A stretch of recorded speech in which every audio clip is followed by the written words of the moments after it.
My name is Jake, and I want to tell you what happened to me 3 years ago.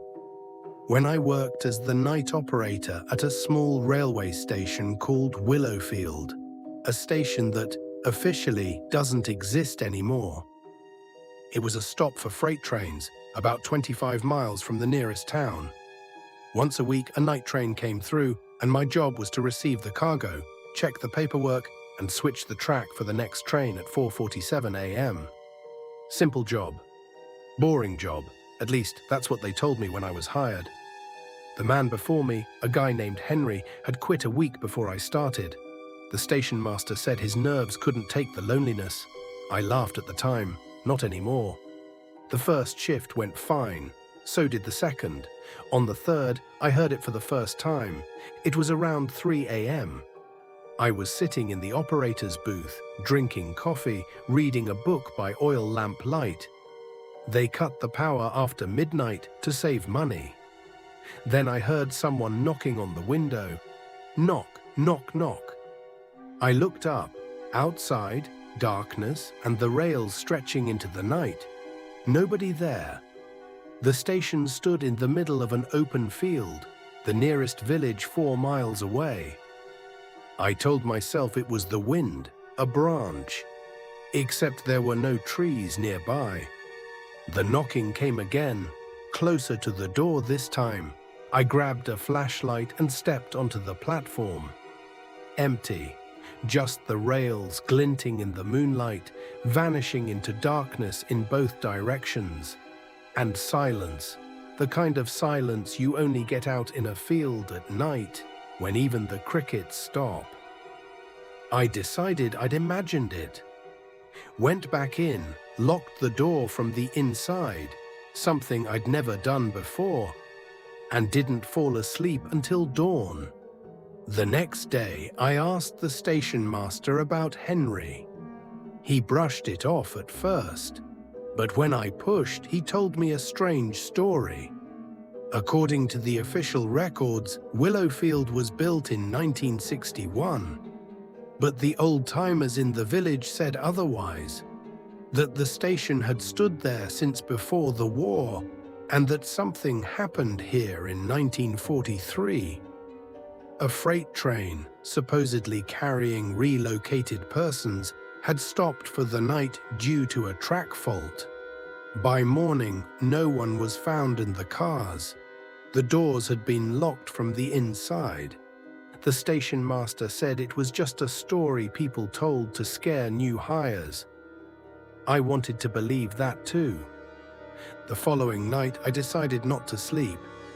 I sat by the lamp, kept the radio close, my link to Thornbury Station, 12 miles away. Around 2 a.m., the radio crackled to life.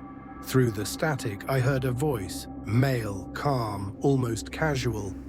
"Come in, Willowfield, come in. We're waiting for the 4:47 train." I answered, gave my call sign. Silence. Then the same voice repeated the exact same sentence, word for word, in the same flat tone.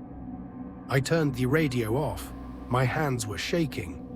At 3 a.m., I heard a train.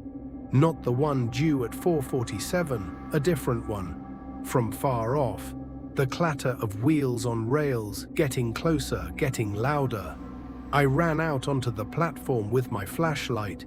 The rails were empty, but the sound, wheels clattering, brakes screeching, steam hissing, kept going, as if a train were passing right in front of me, a few feet from my face. And then it stopped. Right there, where there were no tracks for it to stop on, the sound just hung in the air in front of me, heavy, slow breathing of steam, as if the train were waiting. Then the doors. I heard heavy metal train doors sliding open, a screech, and footsteps. Many footsteps, heavy, synchronized like dozens of people walking at once, in step, on gravel I couldn't see. I couldn't take it anymore. I ran back to the booth, locked the door, blew out the lamp, and sat in the dark until sunrise, covering my ears. The footsteps came closer to the booth door, and stopped right outside it. I could hear breathing, not one person's, several, on the other side of the door. Then a voice, Henry's voice, my predecessor. I recognized it from the photo on the station wall.